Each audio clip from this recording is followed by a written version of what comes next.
Assalamu alaikum, my dear students. Today we are going to discuss a very famous poet or important poet. It is written by Faiz Ahmad Faiz.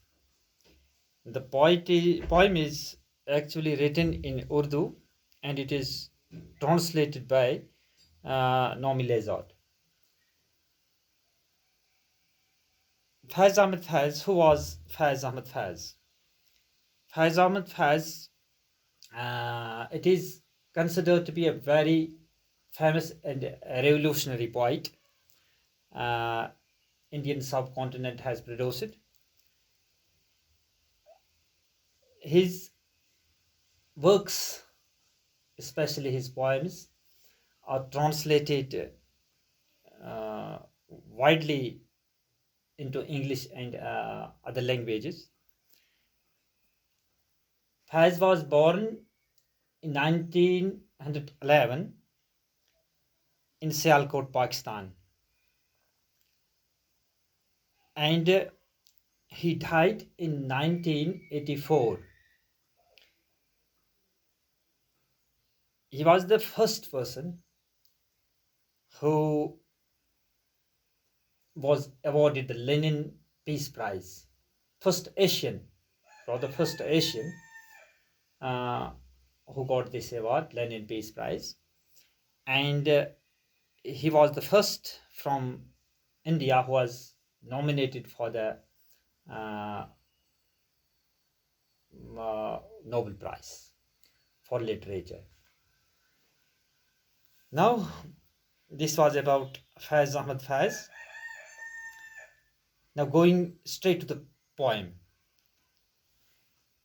This poem is comprised of 3 stanzas.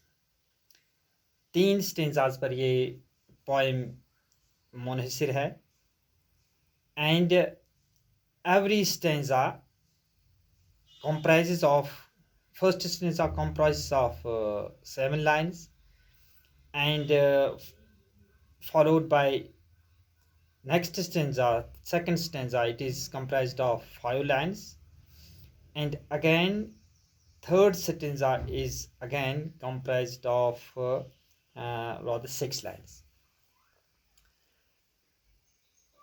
Now I will read first stanza for you.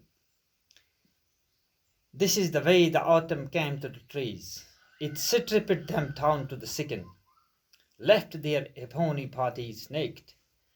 It shook out their hearts the yellow leaves, scattered them over the ground, uneven could trample them out of shape, undisturbed by a single moan of protest. First stanza, it is quite apparent. बिल्कुल first stanza से ही लगता है कि जो poem है ये free verse में लिखी गई है, और इसका उर्दू कंटेंट कैसा है उस पर हम नहीं जाएंगे, लेकिन जो इसका ट्रांसलेशन किया गया है तो इसे दूर पता चलता है कि फ्री वर्स में पोइम लिखी गई है.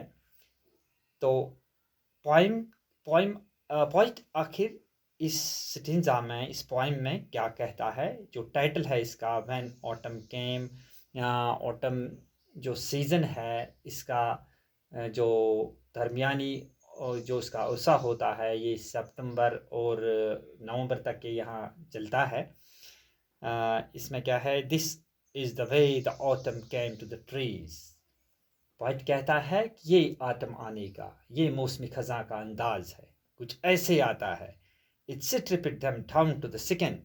ये बिल्कुल जो दरख्त होते हैं, झाड़ियाँ होते हैं, बड़े दरख्त होते हैं, छोटे प्लांट्स होते हैं, इट स्ट्रिप्ड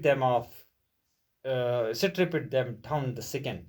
ये इनके पत्तों का बिल्कुल बेतहाशा गिरा देता है. इनकी ताकत वहाँ से, अपनी ताकत से वो माजूल होते हैं, उनकी ताकत ही नहीं रहती है कि वो अपने इन टहनियों से, इन शाखों से जुड़े रहें, बल्कि गिर जाते हैं. ये मोस्ट जो प्लांट्स हैं, ट्रीज हैं, उनका है। Left their ebony bodies naked, और उनके जो यानी खाले जैसे ये तने होते हैं जो लकड़ी के बने होते हैं, ये बिल्कुल उरियां दिखाई देते हैं, नेकेड दिखाई देते हैं। इन पे कोई जो कवरिंग है वो नहीं रहती है। It shook out their hearts, the yellow leaves scattered them over the ground. It shook out their hearts. Shook out their hearts means it is deprived of every kind of spirit and soul. यानी हर एक इनमें जो रूह है, इनमें जो ताकत है वो माजूल होती है, ज़ाइल होती है। The yellow leaves, और उनका जो रंग है वो जर्द पड़ जाता है, यानी हरे रंग से वो जर्द रंग के बन जाते हैं। Scattered them over the ground, और जब गिर जाते हैं तो बिखेर के वो बिखर जाते हैं ग्राउंड पे, जमीन पे। Anyone could trample them out of the shape, और चलने वाले जो होते हैं, जो ताकतवर लोग होते हैं, चाहे एनिमल्स हैं चाहे ह्यूमन बीइंग्स हैं, वो इनको कुचल देते। इनकी जो छवि है, शेप है, वो भी बदल चुकी होती है। वो कुछ क्रिम्बलेड शेप के हुए होते हैं, और जो इंसान होते हैं वो बड़े ही वो हार्ड बन जाते हैं। वो फ्लेक्सिबिलिटी इनमें नहीं रहती है। और जब लोग वहाँ जाते हैं, एनिमल्स जाते हैं, जो भी चीज़ जाती हैं, उनको कुचल देते हैं। और अपने इस कुचलने पर वो कोई आवाज़ या प्रोटेस्ट नहीं करते हैं।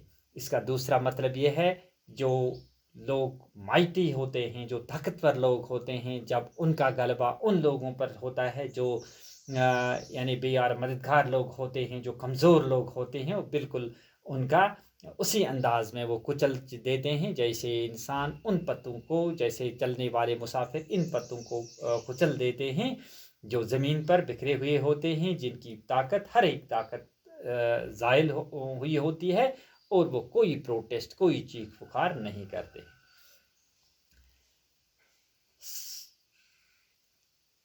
The birds that herald dreams were exiled from their song. Each voice torn out of its thought, they dropped into the dust, even before the hunter strung his bow. This is stanza number 2. अब atom का जो ये कहर है, atom की जो ये तलवार है, सिर्फ ये पत्तों पर या प्लांट्स पर या ट्रीज पर ही नहीं चलती है, बल्कि इसका शिकार और भी जानदार हो जाते हैं। फॉर एग्जाम्पल, पोइट ने बर्ड्स का कहा है, the birds that Herald dreams were excited from there song. Birds जो चहचहाने में बड़े मशहूर हैं, जो सुबह से शाम तक यानी अपने आशियानों से आशियाने बनाते हैं, बहुत सारे दरख्तों पर उड़ते हैं, परवाज करते हैं, ज़मीन पर अपनी खूबसूरती को बढ़ाते हैं, और उनके ख्वाब भी चकनाचूर हो जाते हैं। Were excited from there song, वो इनको मुल्क बदर होना पड़ता है, यानी उस जगह से इनको हिजरत करने पर मजबूर किया जाता है। ये खिज़ां की आमद से ही शुरू होता है। Each voice torn off its throat, ऐसा लगता है कि जैसे उनकी आवाज़ को, इनके गले में जो आवाज़ थी, वो मिठास जो थी, जो वो इनका वो शायरानापन था, जैसे उसको किसी ने बंद कर रखा है। They dropped into the dust even before the hunter strung his bow, यानी उससे पहले कि शिकारी उनका शिकार करे, वो खुद शिकार हो जाते हैं और ज़मीन पर गिर पड़ते हैं। ये मौसमी खिज़ां है। इसका मतलब दूसरे अल्फाज में ये भी हो सकता है कि जब वक्त गुज़रता है, तो वक्त गुज़रने के साथ साथ, उम्र गुज़रने के साथ साथ, ज़माना आगे बढ़ने के साथ साथ, ये जो वक्त है, एक अंदाज में एक ऐसी इंस्ट्रूमेंट का काम करता है जो हर एक चीज़ को खा जाता है, हर एक चीज़ को तहस-नहस करके रख रख देता है। ड्रॉप इनटू द हर एक चीज़ को मिट्टी में मिला देता है। Even before the Hunter स्ट्रंग his बो, ओह God of may have mercy bless these feathered bodies. Now this is the stanza number third and last. O God of may have mercy, bless these withered bodies with the passion of your resurrection. Make their dead veins flow with the blood again. Give some tree the gift of the green again. Let one bird sing.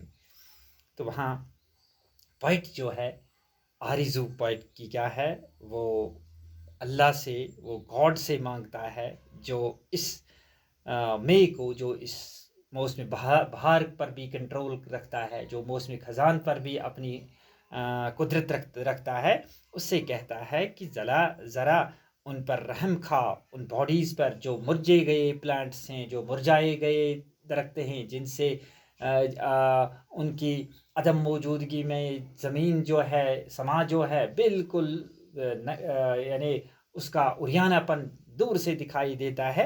वो कहता है with the passion of your resurrection, जो आपकी वो रहम करम है, renewal जो है, इसमें रूह फूंकने की ताकत जो है, आप इसको फिर से दोबारा इनमें एक नई रूह डाल दो।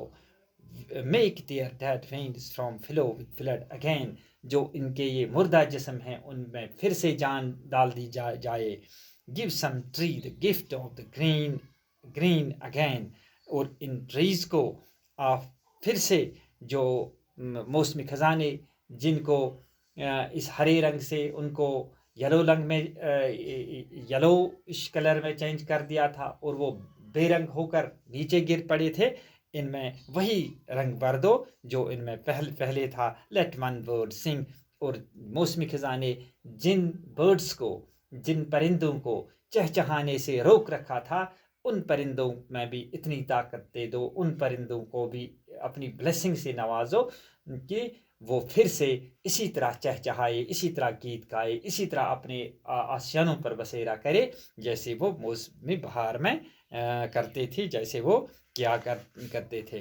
तो ये पॉइंट जो है, पोइम जो है, ये इस तरह की से उसका जो एक्सप्लेनेशन है, हमने इसको किसी हद तक कंप्लीट कर दिया। अब पोइम ने कुछ यहाँ पर जो पोइटिक टेक्निक्स हैं वो भी उसने यहाँ उसका बरमला यहाँ पर इजहार